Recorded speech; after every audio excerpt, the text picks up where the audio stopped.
Welcome again to Counselor's Soapbox YouTube video channel. This is episode number 4. Why do people use drugs, and when is drug use a good thing or a bad thing?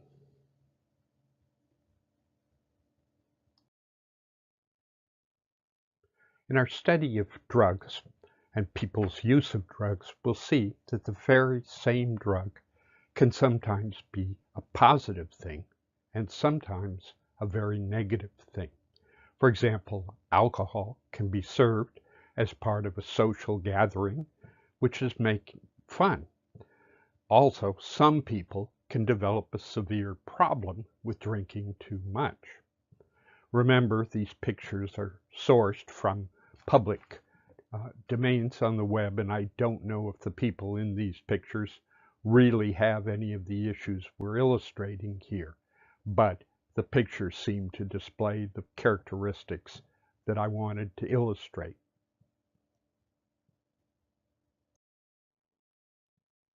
One of the challenges in determining whether a drug and its use is a good or a bad thing is the distinction between a drug and a medication. People take an opiate for pain, and it seems to be relatively helpful. Other people take it for recreational use and develop a severe addiction. Some people self-medicate by using alcohol or other drugs for other than the way they are prescribed or recommended. We need to look at use of substances. When does that use become abuse? And when does that abuse turn into a dependency or addiction? We'll see that in the newer systems of classification. These various categories are all put on a continuum called a substance use disorder.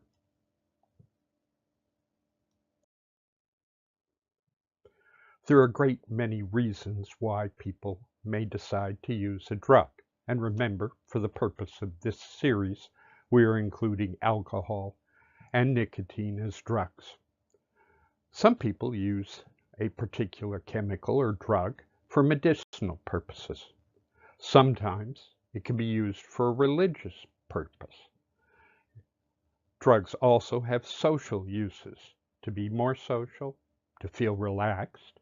Some people use alcohol or other drugs to feel sexier. It's sometimes used to relieve boredom. People report that some drugs, alcohol in particular, make them feel less inhibited and more confident. Drugs can also be used to become more assertive.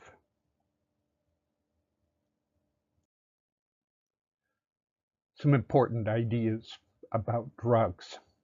Vocabulary is important, particularly to students and those who want to work in the field of mental health or substance abuse disorders. Pharmacology is the study of drugs.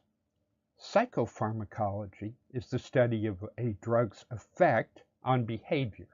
And by behavior, we are also including thinking and feeling. This particular video is an overview, and much of this material will be covered again in more detail in later videos.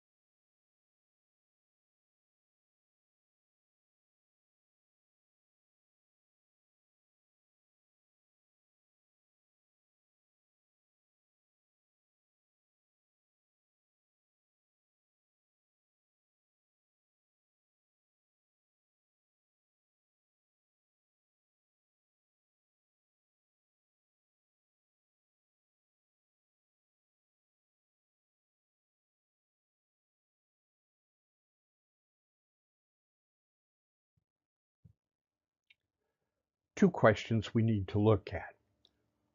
When does drug use become harmful, and how does that harmful addiction or dependency develop. Typically, drug use begins with experimentation. For example, a student at a school discovers some of mom's or dad's cigarettes or alcohol, and increasingly marijuana, and takes it to school and shares it with some of his friends. After a while, this sharing of substances becomes something this group of kids do.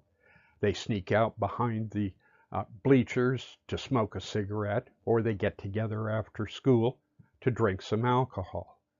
The use of it has become social use. At some point, the group who has been using together may not all be present. Say the father takes a number of these kids to the coast for vacation, but one kid is still home alone.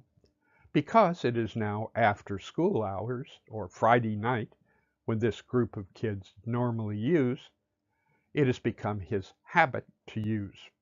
So, with everyone gone this Friday night, this kid gets some alcohol and drinks by himself.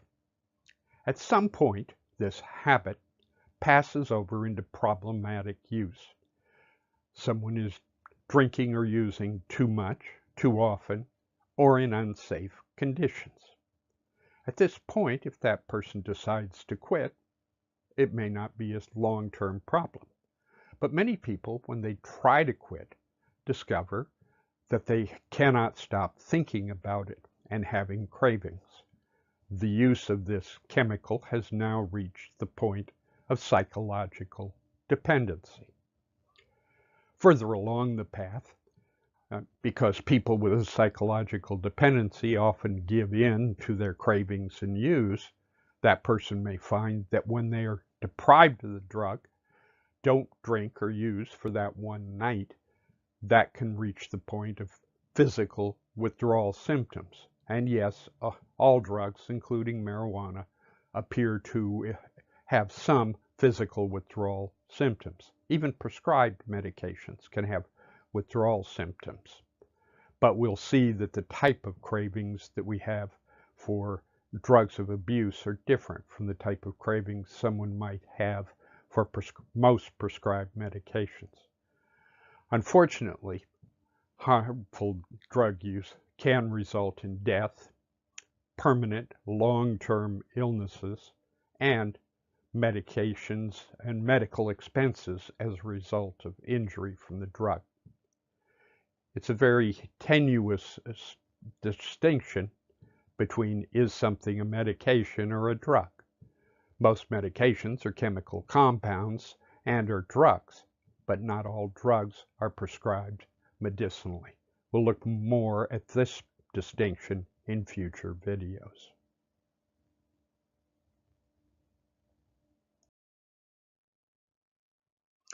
Beyond addiction, there are other drug-connected problems that are of interest.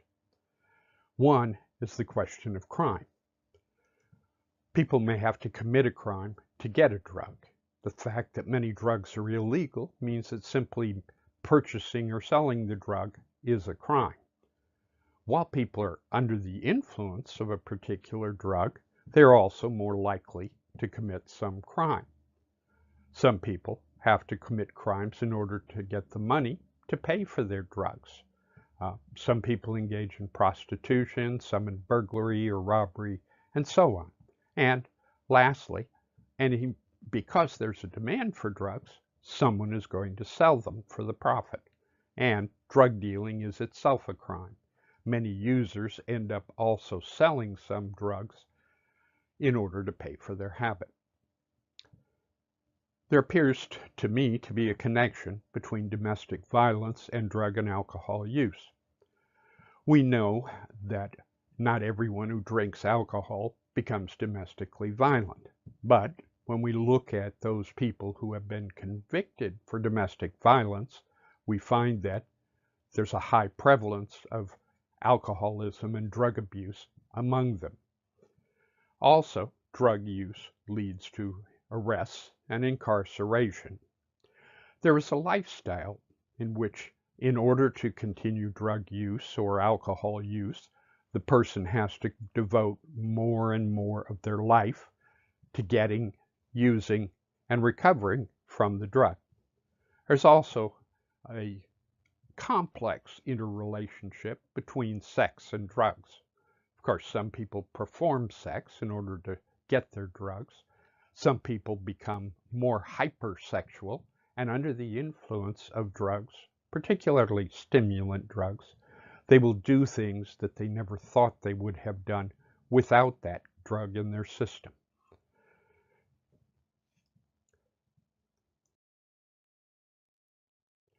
So what's ahead in our drug education series? In our next part, part 5, we're going to look at how professionals, those working in the field, diagnose substance use disorder. We'll talk about a book called the Diagnostic and Statistical Manual and about when does drug use become a problem.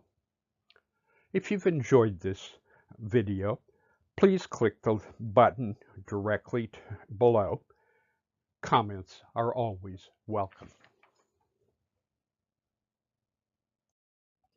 For more information, please visit the Counselorssoapbox.com blog, where you will find articles on mental health, substance abuse, and having a happy life.